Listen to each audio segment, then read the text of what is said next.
Kaufe diese Spieler im Early Access und ihr werdet definitiv ordentliche Coins machen. Freunde, ich zeige euch heute, welche Karten ihr einkaufen müsst, welche Leaks ihr beachten müsst und worauf ihr grundsätzlich achten sollt, um Coins zu machen im Early Access. Falls du auf der Suche bist nach einem deutschen Trading Discord mit mehreren Top 100 Tradern, mit unseren eigenen Leakern und das für einen günstigen Preis von nur 10 Euro monatlich, drück auf den Link in meiner Bio. Oh, habt ihr den Voice Chat mitbekommen? Da haben wir dann diesen wunderschönen Link, der sich für euch öffnet. Dann drückt ihr oben drauf und nachdem ihr drauf gedrückt habt, öffnet sich das Fenster für euch. Denn für 10 Euro bekommt ihr unseren Unlimited Premium Zugang, wo ihr tägliche Updates bekommt, Freunde. Tägliche Anleitung von mehreren Top 100 Tradern, egal auf welche Konsole, frühzeitige Infos, Leaks, genau Sniping und Listeninvest.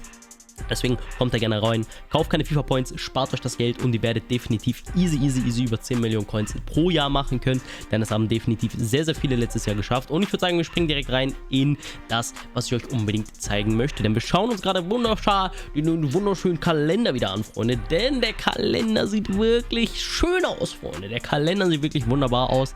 Wir bekommen am 17. die Web-App geleakt. Wir fokussieren uns nur darauf. Und der 18. vielleicht, das könnte auch ziemlich wichtig sein. Aber hauptsächlicher Fokus ist der 17. Wie ihr sehen könnt, steht da ja auch Team of the Week 1, okay? Wir merken uns das Datum, der 17. dieses Jahr, okay? Letztes Jahr war alles ein Tag oder 2 Tage früher. Denn, warum spielt das eine Rolle? Wir gucken uns einmal kurz den Post vom 18. September 2024 an. Da wurde das allererste Team of the Week um, ja, ein bisschen spätere Uhrzeit, 8:30 Uhr steht jetzt hier, das müsste eigentlich um 19 Uhr kommen, 19 Uhr gepostet, und zwar wurde damit auch die Web-App das erste Mal released letztes Jahr. Da sehen wir dann dementsprechend Karten wie Messi, Lamine Yamal und so weiter und so fort. Wer interessiert uns hier aber am meisten? Das ist einmal Karim Adeyemi, Freunde, und der liebe Boniface. Diese beiden Karten interessieren uns. Warum interessieren uns diese beiden Karten? Denn diese ganze Team of the Week Thematik hat ziemlich viel Hintergrund. Wie wir jetzt schon wissen, am 17. kommt hier die Web-App raus, okay? Da kommt auch um 19 Uhr ja, in der Theorie das Team of the Week und die Web-App gleichzeitig. Jetzt ist aber das Ding, Freunde, wir haben natürlich auch Leaker.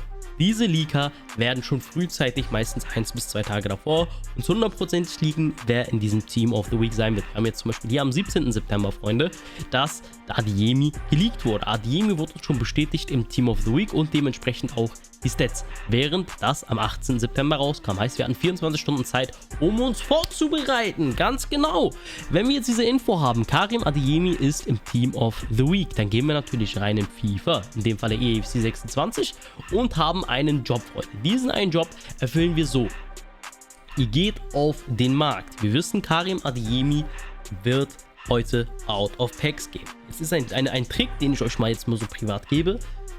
Die Web-Apps werden nicht pünktlich released um 19 Uhr. Ihr habt meistens schon Zugriff 15 bis 20 Minuten davor. Das nutzen wir natürlich aus.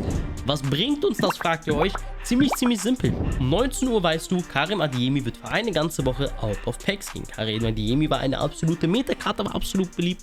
Heißt für dich Jackpot. Diese Karte kann ich jetzt, wenn ich frühzeitig in die Web-App reingehe, weil diese Info habe ich von meinem Lieblingstrader Ali FIFA Beat, ich gehe 15 Minuten früher rein, versuche alles abzustoßen, was ich im Verein habe, versuche so gut wie möglich einen Karim Adeyemi zu ersnipen.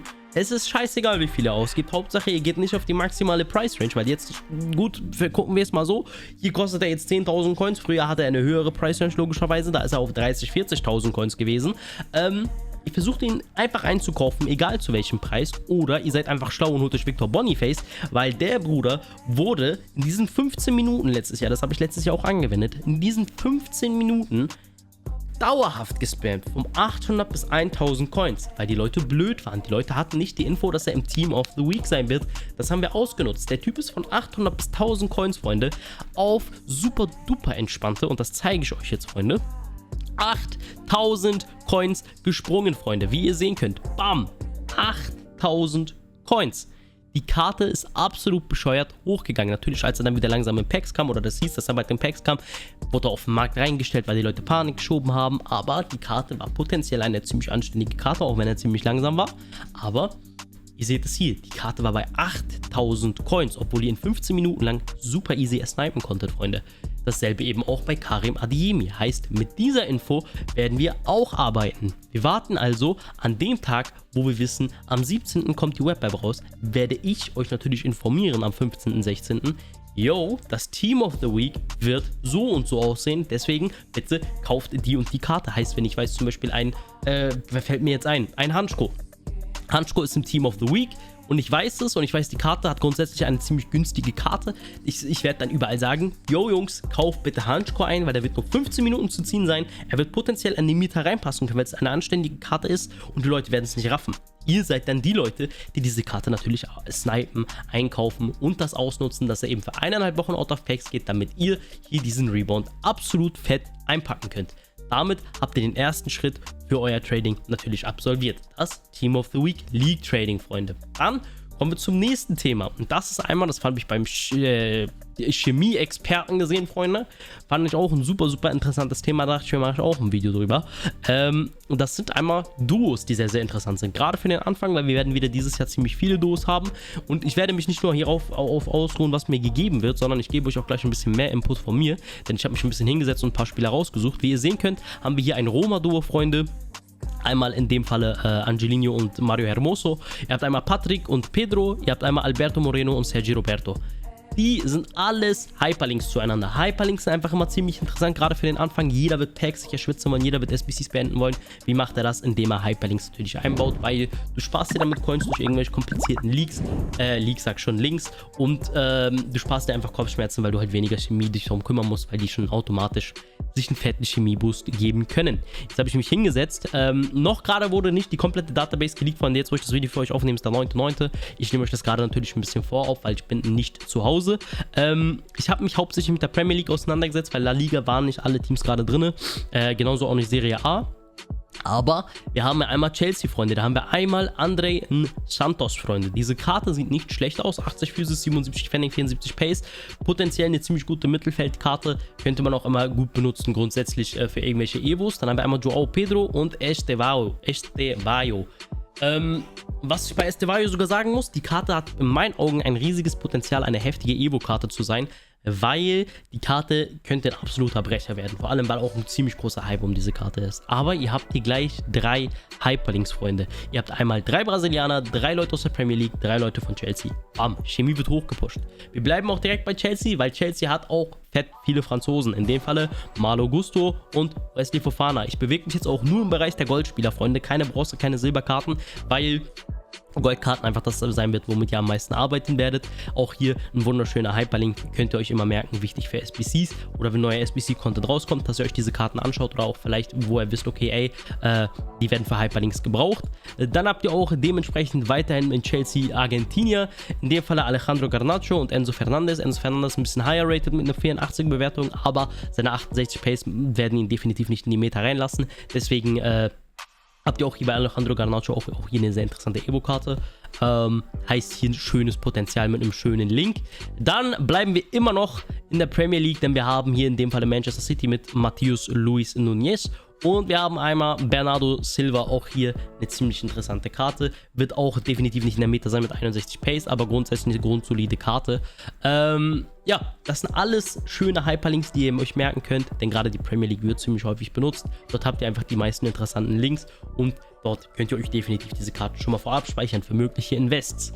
Dann kommen wir zum nächsten Thema und das sind Evo-Karten. Ich habe mich hingesetzt und ein paar Evo-Karten rausgesucht, die sehr, sehr interessant sind. Auch hier wieder aus der Premier League, weil ich eben nur derzeit die Database habe von der Premier League. In dem Fall einmal den lieben Gittens, Freunde. Jamie Gittens, 92 Pace, 59 Physis, 27 Defending, 84 Dribbling, 73 Schuss.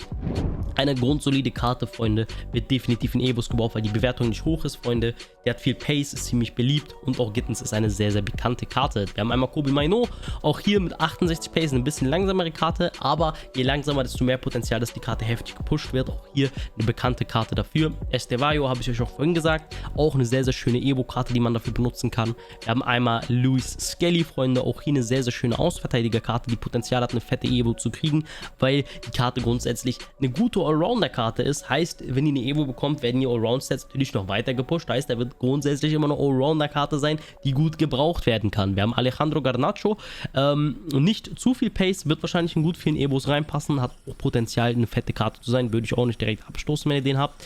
Mosquera könnte interessant sein, 74 Pace, 78 Defending, 76 Physis, auch eine grundsolide Karte, wird auch potenziell in viele Evos reinpassen, weil die Karte auch Non-Rare ist. Ihr habt einmal Barry mit 80 Pace. Ist eher so eine mittelmäßige Karte, muss ich sagen. Finde ich aber, hat auch Potenzial, ordentlich anzusteigen. Wen ich persönlich besser finde, ist Joao Pedro, weil Joao Pedro nochmal ordentlich mehr Dribbling hat. 6 Dribbling mehr, Freunde. 7 Pass mehr. Hat, ich glaube, 3 Schuss mehr und 2 Pace weniger. Aber ist in dem Fall mehr allrounded. Heißt, wenn eine Evo kommt, die grundsätzlich alle Stats pushen, wird diese Karte hier natürlich wunderschön sein. Und auch hier eine Non-Rare-Karte heißt viel Potenzial für Nutzung. Fofana auch hier 74 Pace, 80 Defending, 78 Physis. Von den Innenverteidigern, die ich euch gezeigt habe, definitiv mein Favorit, weil er einfach ein Franzose ist und auch hier definitiv Potenzial drin steckt, dass es ein heftiges Evo-Invest sein kann. Auch hier würde ich diese Karte vielleicht nicht abstoßen, sondern vielleicht erstmal drin lassen für irgendwelche potenziellen Evos, die kommen können.